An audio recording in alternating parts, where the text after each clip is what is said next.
Let's talk about the other vault we learn about in the TV show. Vault 4 is an interesting one for a few reasons. I'm Emmy the Cat Lady, bringing you more Vault-Tec lore.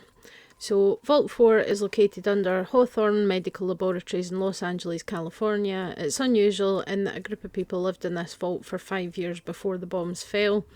Led by Lloyd and Cassandra Hawthorne, likely the owners of the medical laboratory that houses an entrance to the vault, and a group of 80 volunteers agreed to stay here, and this was to prove that society could survive in a vault environment.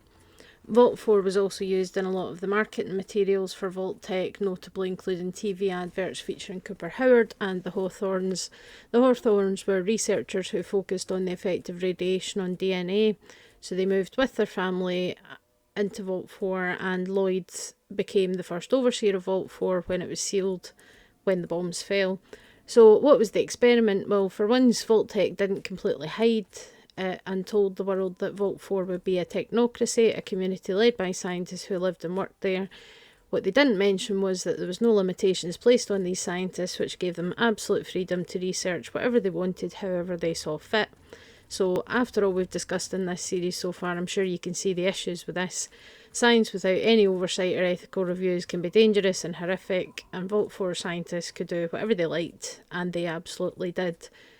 Most of the research seemed to be focused on hybridising humans with radiation-resistant species, and we can assume mostly aquatic species, which led to the creation of the gulper, the axolotl version with human hands and a mouthful of fingers.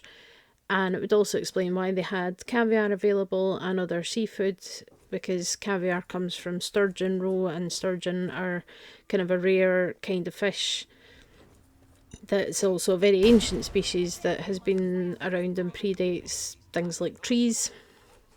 And alongside Lucy, we do discover the dark secrets, and she sees a recording of a woman giving birth to a bunch of the baby gulpers who then eat her alive immediately after they're born, and she discovers a bunch of pregnant women in stasis pods that could be carrying all manner of terrifying creatures. Understandably, Lucy freaks out and ends up getting arrested by Vault security. So what went wrong in this vault? Well, we do see that the vault has a hidden entrance within the medical lab above, where hapless wastelanders can go in looking for medical supplies. And don't tell me you don't do that in Fallout, going into hospitals and clinics looking for stim packs and med-X, because you do. But this one's a trap, and that's how Vault 4 acquired more test subjects. The overseer, Lloyd Hawthorne, eventually was overthrown by the test subjects, and he and his wife were killed. Even so, knowing he was about to die, Hawthorne insisted that this kind of technocracy and experimentation was worth it, and he had no regrets about what they did. So the original vault was unsuccessful. Not too surprising there. It's got very clear Vault 22 vibes with fish instead of plants. And the test subjects established a new society which was democratic and welcomed refugees from the wasteland. Some of the Vault 4 dwellers do show some mutations inherited from the earlier experiments, and there is still a little bit of a divide between the Vault dwellers that are born there versus those that have been taken in from the surface. However, Vault 4 was instrumental in helping the people of Shady Sands. In the aftermath of the city bombing, a lot of people found themselves in Vault 4 where they were welcomed and allowed to live happily. The people from Shady Sands, the refugees, are led by Birdie, and they worship the Flame Mother, who is Lee Moldaver, another character that's central to the story of Season 1. The Vault dwellers find these people's customs a bit strange, but they are all tolerated and generally get along quite well.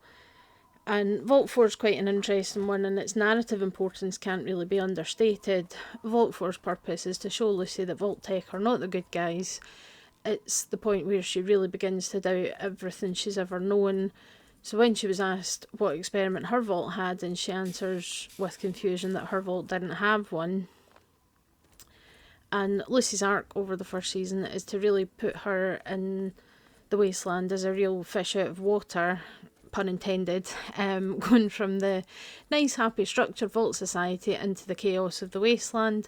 And the rug is pulled out from under her again and again as she begins to realise that Vault-Tec were not really about saving America, and what she finds in Vault 4 really reinforces what Ma June said to her in Philly about the vaults and how most people on the surface either didn't like anybody from the vaults or just didn't care.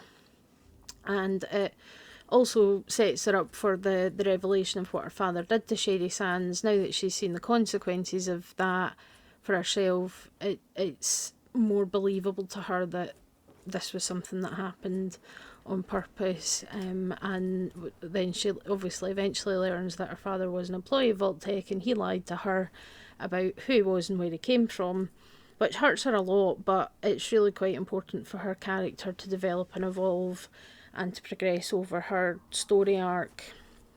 And Vault 4 is a bit of a turning point in her arc, so quite interesting. And it's also a turning point for Maximus, because he's discovered a way of life that he didn't know could even exist, where there's food security, shelter and safety, hot showers, comfy slippers and delicious food.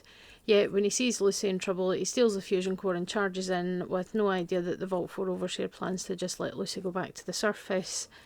So they both leave the vault, but Lucy talks Maximus into giving the fusion core back, which is a turning point for his character because he's been pushed to do something unselfish and he's given up the power armour, which is difficult for him to want to do given what he went through to acquire it.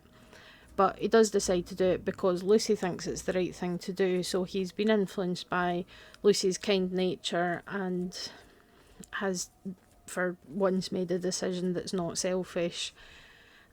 So I really do like the concept behind Vault 4. It's great for highlighting what's wrong with Vault-Tec in many ways, especially for people that have watched the show that haven't played the games. Unregulated and unrestrained research and the harm it causes, and what happens when the test subjects refuse to lie down and take it anymore, which we've seen before in other vaults.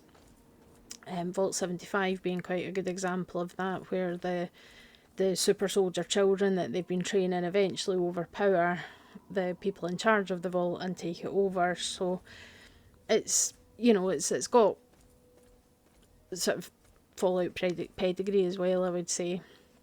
But what do you think? Love to hear your thoughts in the comments.